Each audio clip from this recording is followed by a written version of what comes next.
ഇന്നത്തെ ഒരു വീഡിയോയിലേക്ക് സ്വാഗതം കേട്ടോ. പിന്നെ നമ്മൾ ഇങ്ങനെ പറയുന്നതെന്ന് പറഞ്ഞു കഴിഞ്ഞാൽ ചിലപ്പം ചിലവർക്കൊന്നും ഇഷ്ടപ്പെട്ടില്ല എന്ന് വരും. പക്ഷേ എല്ലാത്തിനും സ്വാതന്ത്ര്യമുള്ള പോലെ തന്നെ ഓരോ വ്യക്തിക്കും അഭിപ്രായ സ്വാതന്ത്ര്യം ഉണ്ടല്ലോ. അതുകൊണ്ടാണ് ഇപ്പം നമുക്കും എല്ലാ കാര്യത്തിനും സ്വാതന്ത്ര്യം ഉള്ളതുപോലെ തന്നെ നമുക്ക് തോന്നുന്ന കാര്യങ്ങൾ പറയാൻ, അതും എന്തും വിളിച്ച് പറയാമെന്നല്ല കേട്ടോ ഞാൻ പറഞ്ഞത്.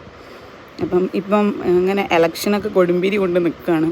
റോഡുകളിലൊക്കെ ഫ്ലക്സുകളും വണ്ടികളും റോഡ് ഷോകളും പ്രചാരകരും ഒക്കെ ഭയങ്കര ഒരു തിരക്ക് പിടിച്ചൊരു സമയം. റോഡിലൊന്നും ഇറങ്ങാൻ വയ്യ, അത്രയും ബ്ലോക്കും കാര്യങ്ങളും ഒക്കെയാണ്.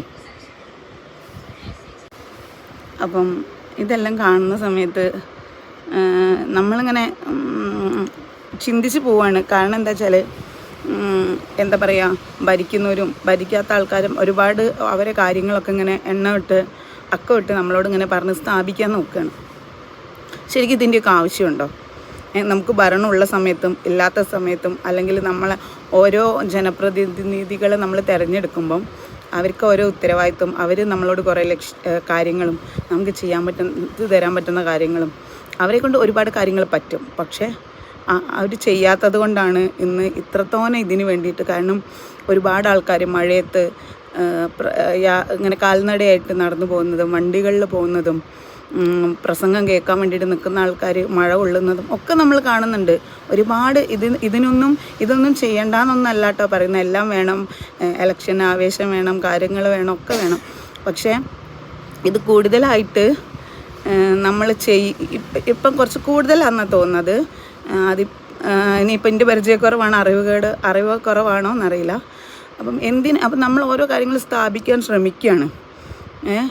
അപ്പം ഈ സ്ഥാപിക്കാൻ നമ്മൾ നല്ല കാര്യങ്ങൾ ചെയ്തിരുന്നെങ്കിൽ, അല്ലെങ്കിൽ നമുക്ക് കിട്ടിയ ഒരു സ്ഥാനം നമ്മൾ വേണ്ട രീതിയിൽ ഉപയോഗിച്ചിരുന്നെങ്കിൽ, ഏത് പാർട്ടി ആയിക്കോട്ടെ, ഏത് വ്യക്തി ആയിക്കോട്ടെ, ആ വ്യക്തി മത്സരിക്കുമ്പോൾ തന്നെ ആ പാർട്ടിക്കാണെങ്കിലും വ്യക്തിക്കാണെങ്കിലും നേരത്തെ തന്നെ ആൾക്കാർ വന്നിട്ട് നമുക്കൊന്നും പറയേണ്ട കാര്യമില്ല, അവരെന്നെ വന്നിട്ട് നമുക്ക് ചെയ്തു തരും. അപ്പം ഇങ്ങനെ കുറേ ഇതിന് വേണ്ടിയിട്ടൊക്കെ കാര്യങ്ങളൊക്കെ ചിലവാക്കുന്ന നേരം, കുറേ സമയമായിട്ടും കാശായിട്ടും ഒരുപാട് കളയുന്ന നേരം, ഇതിൻ്റെ എത്രയോ ഒരു ചെറിയൊരു ഭാഗമായിരുന്നു നമുക്ക് ചെയ്യാൻ പറ്റുന്ന കുറേ കാര്യങ്ങൾ. അങ്ങനെ ചെയ്തിരുന്നെങ്കിൽ ഈ ഒരു പ്രചരണത്തിന് വേണ്ടിയിട്ടോ, അല്ലെങ്കിൽ നമുക്കൊരു വോട്ട് കിട്ടാനോ, അല്ലെങ്കിൽ ഒരു പാർട്ടി ജയിക്കാനോ വേണ്ടിയിട്ട് ഇത്ര ഒരു ബുദ്ധിമുട്ട് നമുക്ക് വരില്ലായിരുന്നു. അപ്പം എൻ്റെ ഒരു അഭിപ്രായമാണ് ഞാൻ പറയുന്നത്. ചെയ്യേണ്ട കാര്യങ്ങൾ ചെയ്ത് കഴിഞ്ഞാൽ പ്രചരണവും ആവേശങ്ങളും ഒക്കെ വേണം. പക്ഷെ അതിൻ്റെ കൂടെ നമ്മൾ വോട്ട് ചെയ്യാനുള്ള ആൾക്കാർ മാത്രമായിട്ട് ജനത്തെ കാണാതെ അവർ തിരഞ്ഞെടുക്കുന്ന പ്രതിനിധികൾ നമുക്ക് വേണ്ടിയിട്ടും എന്തെങ്കിലുമൊക്കെ ചെയ്യാം.